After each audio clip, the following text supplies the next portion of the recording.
नमस्कार दोस्तों, आप सभी को रक्षाबंधन के पावन पर्व की हार्दिक शुभकामनाएं। राखी का त्यौहार भाई बहन के पवित्र प्रेम का प्रतीक है। इस दिन बहन भाई की कलाई पर राखी बांधती है, जिसे शास्त्रों में रक्षा सूत्र कहा गया है। बहन के अटूट प्रेम को समर्पित रक्षाबंधन का त्यौहार बहुत ही धूमधाम से मनाया जाता है। सुबह से ही सड़कों पर राखी बंधवाई जाती है और मिठाई लेकर भाइयों बहनों की चहल पहल शुरू हो जाती है। पुराणों में रक्षाबंधन से जुड़ी अनेकों कथाएं मिलती हैं। मान्यताओं के अनुसार इस पावन पर्व की शुरुआत सतयुग में प्रवीण राजा बलि ने करी थी। राजा बलि बहुत ही दानी राजा थे और भगवान विष्णु के अनन्य भक्त थे। एक बार उन्होंने यज्ञ का आयोजन किया। इसी दौरान उनकी परीक्षा लेने के लिए भगवान श्रीहरि विष्णु जी वामन अवतार में उनके पास आए और दान में राजा बलि से 3 पग भूमि देने को कहा, लेकिन उन्होंने 2 पग में पूरी पृथ्वी और आकाश को नाप लिया। इस पर राजा बलि समझ गए कि भगवान उनकी परीक्षा ले रहे हैं। तीसरे पग में उन्होंने भगवान का पग अपने सिर पर रखवा लिया। फिर उन्होंने भगवान से याचना की, हे प्रभु, अब तो मेरा सब कुछ चला गया है। प्रभु, आप मेरी विनती स्वीकार करें और मेरे साथ पाताल लोक चलकर रहिए। भक्त की बात सुन भगवान श्रीहरि ने अपने भक्त की बात मान ली और वैकुंठ लोक को छोड़कर पाताल लोक चले गए। उधर देवी लक्ष्मी परेशान हो गई। फिर उन्होंने लीला रची और गरीब महिला बनकर राजा बलि के सामने पहुंची और राजा बलि को राखी बांधी। तब राजा बलि ने कहा, मेरे पास तो आपको देने के लिए कुछ भी नहीं है। इस पर महालक्ष्मी अपने असली रूप में आ गई और बोली, आपके पास तो साक्षात भगवान है, मुझे वही चाहिए। माता लक्ष्मी की बातें सुनकर राजा बलि ने महालक्ष्मी को प्रणाम किया और भगवान विष्णु को माँ लक्ष्मी के साथ जाने दिया। जाने जाते समय भगवान विष्णु जी ने राजा बलि को वरदान दिया कि वह हर साल 4 महीने पाताल लोक में निवास करेंगे।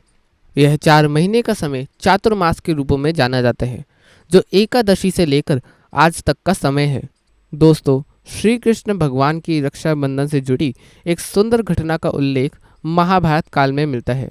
यह घटना दर्शाती है कि भाई बहन के स्नेह के लिए उनका सगा होना जरूरी नहीं है।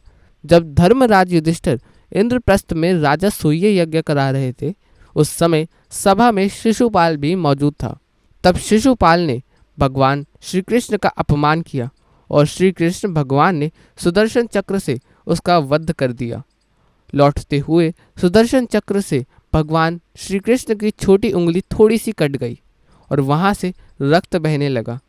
यह देखकर द्रौपदी आगे बढ़ी और उन्होंने अपनी साड़ी का पल्लू फाड़कर श्री कृष्ण भगवान की उंगली पर लपेट लिया। उसके बाद जब कौरवों ने भरी सभा में द्रौपदी का चीरहरण करने का प्रयास किया, तो श्री कृष्ण भगवान ने द्रौपदी की साड़ी बढ़ाकर उसकी लाज रखी। जिस दिन द्रौपदी ने श्री कृष्ण भगवान की उंगली पर साड़ी का पल्लू बांधा, वह श्रावण मास की पूर्णिमा तिथि रक्षाबंधन का दिन था। दोस्तों, बहनें भाई की कलाई में राखी बांधती हैं और उनकी लंबी उम्र की दुआ मांगती है। लेकिन जिनके लिए बहन से राखी बंधवाना असंभव है, वह अपनी पत्नी से रक्षा सूत्र बंधवा सकते हैं।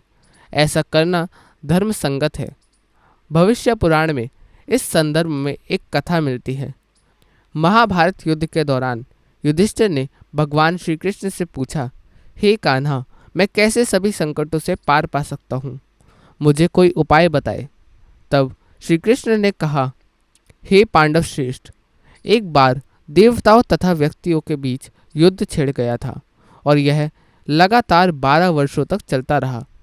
असुरों ने देवताओं को पराजित कर दिया और उनके प्रतिनिधि इंद्र को भी पराजित कर दिया। ऐसी दशा में देवताओं सहित इंद्रियां अमरावती में चले गए। उधर विजेता दैत्यराज ने तीनों लोकों को अपने वश में कर लिया और घोषणा करवा दी, इंद्रदेव सभा में ना आए तथा देवता और मनुष्य यज्ञ कर्म ना करें, सभी लोग मेरी पूजा करें। दैत्यराज की इस आज्ञा से यज्ञ वैद, पठन पाठन तथा उत्सव की सभी चीजें समाप्त हो गईं। धर्म के नाश से देवताओं का बल पराजित होने लगा। यह देखकर इंद्रदेव अपने गुरु बृहस्पति के पास गए तथा उनके चरणों में गिर गए। निवेदन करने लगे, गुरुवर, ऐसी दशा में परिस्थिति कहती है कि मुझे यही प्राण त्याग देने चाहिए। ना तो मैं भाग सकता हूँ और ना ही युद्ध भूमि में टिक सकता हूँ। आप ही कोई उपाय बताएं। तब इंद्रदेव की वेदना को सुनकर बृहस्पति गुरु ने उन्हें रक्षा विधान करने को कहा।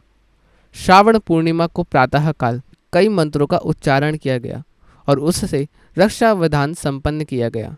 फिर गुरु बृहस्पति इंद्रदेव से कहते हैं कि जिस रक्षा सूत्र से महान शक्तिशाली दानवीर राजा बलि को बांधा गया था, उसी सूत्र से मैं तुझे बांधता हूँ। तू अधिक रहना, तू अपने संकल्प से कभी विचलित ना होना। तब गुरु बृहस्पति के कहे अनुसार इंद्रदेव ने श्रावण पूर्णिमा के पावन अवसर पर विजेताओं से स्वस्ति वाचन करवाकर रक्षा तुल्य और इंद्रदेव की दाहिनी कलाई में बांधकर युद्ध भूमि में अपने आप को भेजा।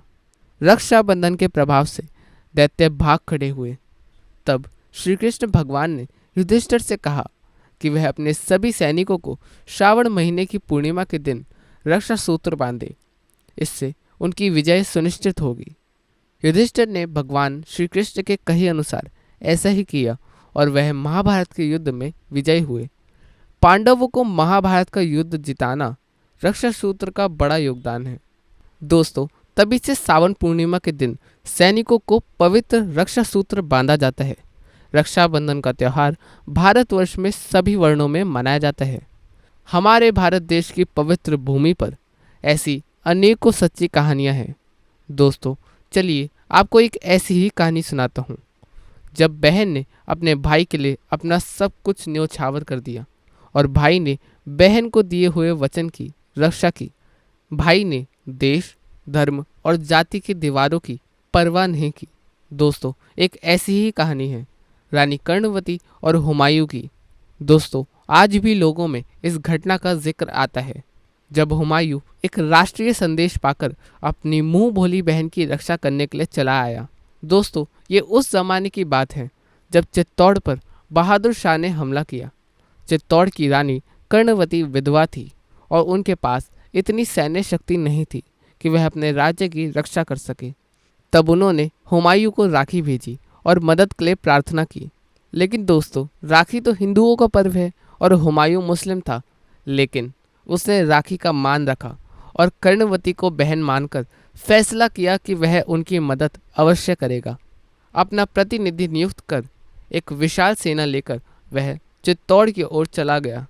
लेकिन जब तक वह चित्तौड़ पहुंचा तब तक बहुत देर हो चुकी थी।